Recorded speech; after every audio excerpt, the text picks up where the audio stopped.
I'm Steve Casado with Adrenaline Barbecue Company, and today we're making black pepper blue cheese burgers with homemade A1 steak sauce on our Weber kettle with the slow and sear.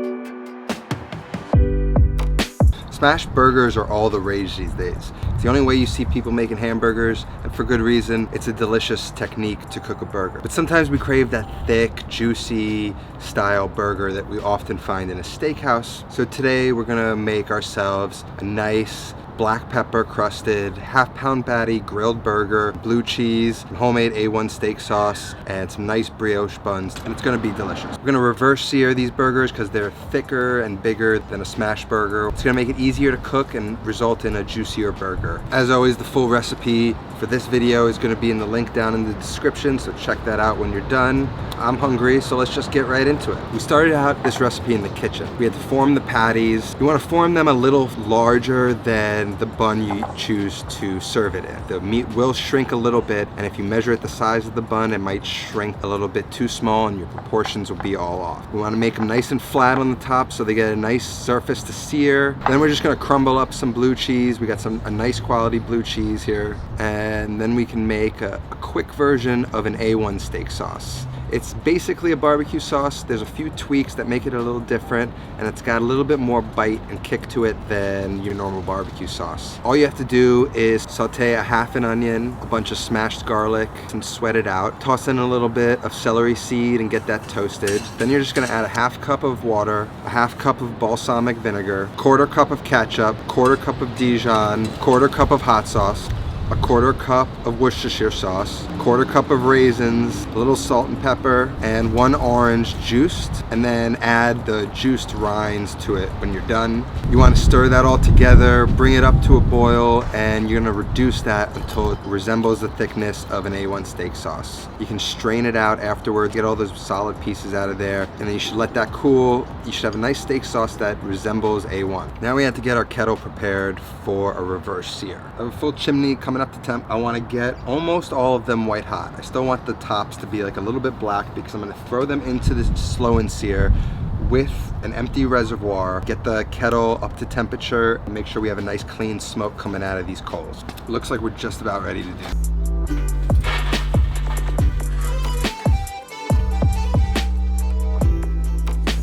Well, that's heating up. We can get our burgers prepped for the grill. And that's just gonna entail getting them coated with a little bit of oil, not too much. Lots of fresh cracked pepper. And a generous coating of salt. Do that on both sides and you're ready to get them on the grill. Smoke is clean and kettle's hot. We're gonna throw these onto the indirect side. We don't really need to monitor the indirect side's temperature. Get them on there, let them cook for about 15 minutes, then flip them, cook for another 10 to 15 minutes, and then we're gonna check the temperature. We want to start to sear when it's about 10 to 15 degrees below the target internal temperature or doneness that you're looking for. So I'm going for about a medium well, and then once we sear them for 1 or 2 minutes on each side and we get a nice brown color, we're gonna shove them back to the indirect side, sprinkle on that blue cheese, let that melt, toast up the buns, and then put these burgers together. So let's just get started.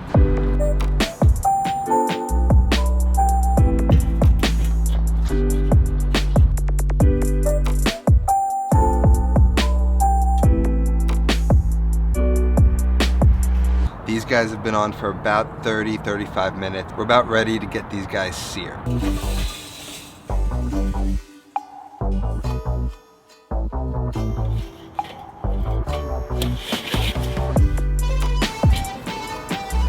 Let those sear for about 1 minute.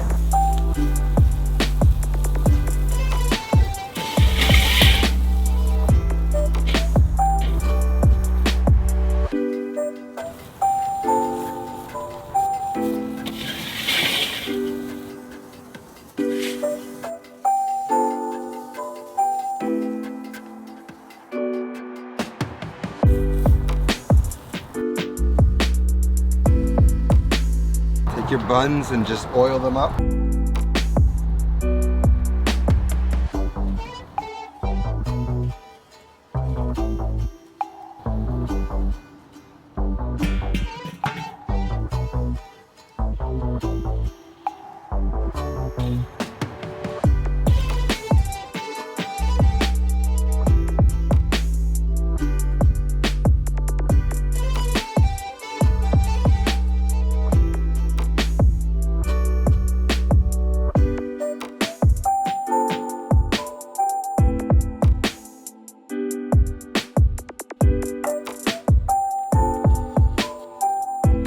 That's a great hamburger. You got that cheese that's pungent and it's really strong flavored. By itself, I find blue cheese is like a little bit overpowering. Put it on there, you melt it down and mellows it out a little bit, and then you have this punchy, tangy sauce that really does taste like A1 steak sauce. It's a little looser, a little thinner. All in all, like it has all of the notes. Remember the commercial, it gets you here, it gets you right here, it gets you there. So when it all comes together in the hamburger, everything is just like balanced. You don't taste too much blue cheese, you don't taste too much sauce. And because we have a nice thick patty, everything seems sort of balanced. The patty fits the shape of the bun, everything's sort of working out. And this thing is mighty good. That's all I've got today. Thanks for watching. I'm Steve with Adrenaline Barbecue Company, where we didn't invent the kettle, we perfected it.